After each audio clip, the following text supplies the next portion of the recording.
Chakli, nippattu and chips ಇವನ್ ತಿನ್ನೋಕ್ಕೆ ಯಾವುದಾದ್ರೂ season ಬೇಕಾ? No way. ಈವ್ನಿಂಗ್ ಆದರೆ ಸಾಕು ನಮಗೆ ಅಲ್ವಾ? ಅಂಥ ಒಂದು ಸೂಪರ್ ಕ್ರಿಸ್ಪಿ ಆದಂಥ ಚಕ್ಲಿ ಇವತ್ತು ಮಾಡೋಣ.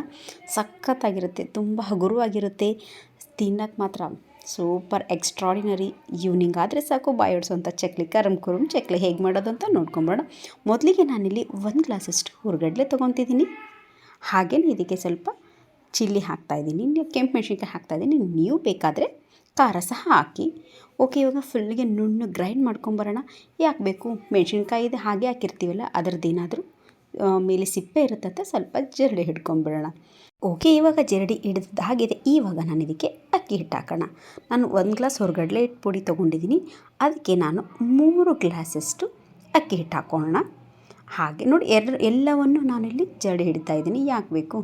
ಆ ಅಕ್ಕಿ ಹಿಟ್ಟು ಮಾತ್ರ ನಿಜವಾಗ್ಲೂ ಆವಾಗಲೇ ಹಾಕಿಸಿ, ಯಾವಾಗೋ ಒಂದು ಸ್ಟಾಕ್ ಇದ್ದಿದ್ದು ಮನೇಲಿರುತ್ತಲ್ಲ ಅದೆಲ್ಲ ಹಾಕಬೇಡಿ.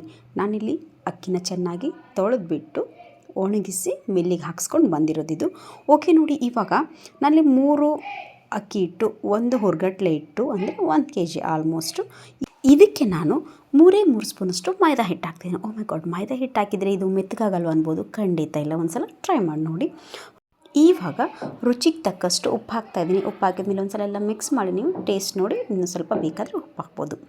ಇವಾಗ ಒಂದು 3ರಿಂದ 4 ಸ್ಪೂನಷ್ಟು ನಾನಿಲ್ಲಿ ಬಿಳಿ ಎಳ್ಳು ಹಾಕ್ತಾಯಿದ್ದೀನಿ. ಬೇಕು ಅಂದರೆ ಹಾಕಿ, ಇಲ್ಲ ಅಂದರೆ ಇಲ್ಲ. ಈಗ 1 ಪಿಂಚಷ್ಟು ನಾನಿಲ್ಲಿ ಹಿಂಗೆ ಹಾಕ್ತಾಯಿದ್ದೀನಿ.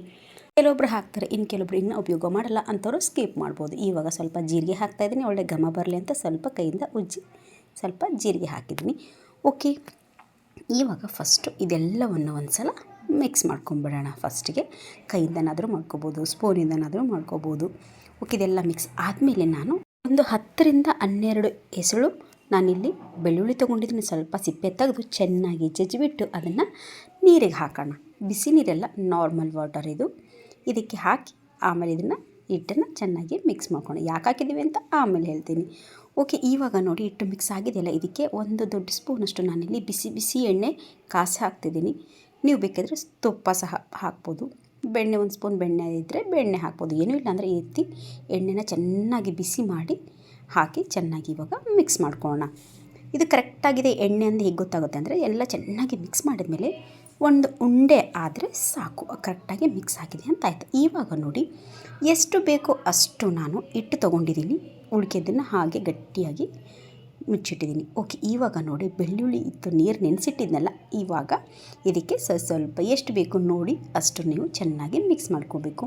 ಯಾವುದೇ ರೀತಿಯಾದಂಥ ಉಗುರು ಬೆಚ್ಚಗೆ ನೀರಲ್ಲ ಇದು, ನಾರ್ಮಲ್ ವಾಟರೇ ಇದು. ಅದು ಬೆಳ್ಳುಳ್ಳಿ ಫ್ಲೇವರ್ ಸಖತ್ತಾಗಿರುತ್ತೆ ಅಂತ ಆ ರೀತಿ ಬೆಳ್ಳುಳ್ಳಿನ ನಾವು ಜಜ್ಜಿಬಿಟ್ಟು ನೀರಲ್ಲಿ ನೆನೆ ಹಾಕಿ ಆಮೇಲೆ ಚೆನ್ನಾಗಿ ಮಿಕ್ಸ್ ಮಾಡ್ಕೊಳೋದು ಅಷ್ಟೇ. ಓಕೆ, ಇದು ಫುಲ್ಲು ಗಟ್ಟಿ ಇರಬಾರ್ದು, ಫುಲ್ಲು ಮೆತ್ತಗೂ ಸಹ ಇರಬಾರ್ದು. ಮಧ್ಯದಲ್ಲಿ ಇದನ್ನು ಚೆನ್ನಾಗಿ ನಾದ್ಕೊಂಡ್ರೆ ಆಯಿತು. ಓಕೆ, ಇವಾಗ ಚಕ್ಲಿ ಪಾವು ತೊಗೊಂಡಿದ್ದೀನಿ. ಅದಕ್ಕೆ ಸ್ವಲ್ಪ ಸುತ್ತ ಎಣ್ಣೆ ಹಚ್ಚಿಬಿಟ್ಟು ಇವಾಗ ನಾದ್ಕೊಂಡಿರುವಂತಹ ಚಕ್ಲಿ ಹಿಟ್ಟನ್ನ ಅದರಲ್ಲಿ ಹಾಕೋಣ. ಪಾವು ಎಷ್ಟು ಹಿಡಿಯುತ್ತೆ ನೋಡಿ ಅಷ್ಟು ಹಿಟ್ಟನ್ನು ಹಾಕಿ ಚೆನ್ನಾಗಿ ಟೈಟಾಗಿ ಮುಚ್ಚಿ ಅದನ್ನು ನಾವು ಚಕ್ಲಿ ಬಿಡೋಣ. 2 ರೌಂಡ್ ಆದರೆ 2 ರೌಂಡೇ ಸಾಕು. 3 ರೌಂಡ್ ಬಿಡ್ತೀರಾ, 3 ರೌಂಡ್ ಆದರೂ ಓಕೆ. ಎಲ್ಲವನ್ನು ಈ ರೀತಿ ಚಕ್ಲಿ ಮಾಡಿಟ್ಕೊಳ್ಳೋಣ. ಇದು ಮಾಡಬೇಕಾದ್ರೆ ನಾವು ಎಣ್ಣೆ ಸಹ ಕಾಯ್ಕಿಟ್ಕೊಂಡಿದ್ದೀನಿ ಆ ಕಡೆ. ಓಕೆ, ಇದು 1 ರೌಂಡ್ ಆಗಿದೆ. ಇವಾಗ ಎಣ್ಣೆ ಸಹ ಚೆನ್ನಾಗಿ ಕಾದಿದೆ. ಎಣ್ಣೆನ ಫಸ್ಟು ಚೆನ್ನಾಗಿ ಕಾಸ್ಕೋಬೇಕು, ಆಮೇಲೆ ಕಡಿಮೆ ಉರಿಯಲ್ಲಿ ಇಟ್ಕೋಬೇಕು. ಒಮ್ಮೆಲೆ ಐ ಫ್ಲೇಮ್ ಇಟ್ಕೊಂಡು ನೀವು ಚಕ್ಲಿ ಬಿಟ್ಟರೆ ಮೇಲೆಲ್ಲ ಫುಲ್ಲು ಕರ್ರಗಾಗೋಗುತ್ತೆ, ಆಮೇಲೆ ಒಳಗಡೆ ಅದು ಆಗಿರಲ್ಲ, ಆಮೇಲೆ ಅದು ಚಕ್ಲಿ ತುಂಬ ಮೆತ್ತಗಾಗುತ್ತೆ. ಹಾಗಾಗಿ ಮೀಡಿಯಮ್ ಫ್ಲೇಮಲ್ಲಿಟ್ಟು ಚಕ್ಲಿನ ಕರಿಯೋಣ. ಓಕೆ ನೋಡಿ, 1 ಬ್ಯಾಚ್ ಫಸ್ಟ್ ಚೆನ್ನಾಗಿ ಕರ್ಕೊಂಬೇಡ. ಓಕೆ ನೋಡಿ, ಆದಷ್ಟು ಕಡಿಮೆ ಉರಿಯಲ್ಲಿ ನೀವು ಇದನ್ನು ಫ್ರೈ ಮಾಡ್ಕೊಳ್ಳಿ ಚಕ್ಲಿನ.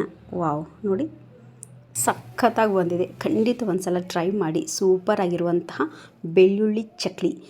ಬೆಳ್ಳುಳ್ಳಿ ಹಾಕಿರೋದ್ರಿಂದ ನಿಜವಾಗ್ಲೂ ಕರಿಬೇಕಾದ್ರೇ ಅಷ್ಟು ಒಳ್ಳೆ ಘಮ ಬರುತ್ತೆ. ಇನ್ನು ತಿನ್ನಬೇಕಾದ್ರಂತೂ ಮೈಂಡ್ ಬ್ಲೋಯಿಂಗ್ ಆಗಿರುತ್ತೆ. ಖಂಡಿತ ಒಂದು ಸಲ ಟ್ರೈ ಮಾಡಿ ನೋಡಿ, ಹೇಗೆ ಬಂತು ಅಂತ ಕಮೆಂಟ್ ಮಾಡಿ ತಿಳಿಸೋದನ್ನು ಮಾತ್ರ ಮರಿಬೇಡಿ.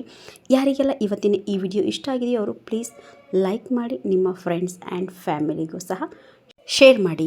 ಹಾಗೆ ಯಾರೆಲ್ಲ ನನ್ನ ಚಾನಲ್ನ ಸಬ್ಸ್ಕ್ರೈಬ್ ಮಾಡಿಲ್ವೋ ಅವರು ನನ್ನ ನಿಮ್ಮ ವೈಬ್ಗೆ ಕನೆಕ್ಟ್ ಆದಮೇಲೆ ನೀವು ನನಗೆ ಸಬ್ಸ್ಕ್ರೈಬ್ ಮಾಡಿ. Thank you.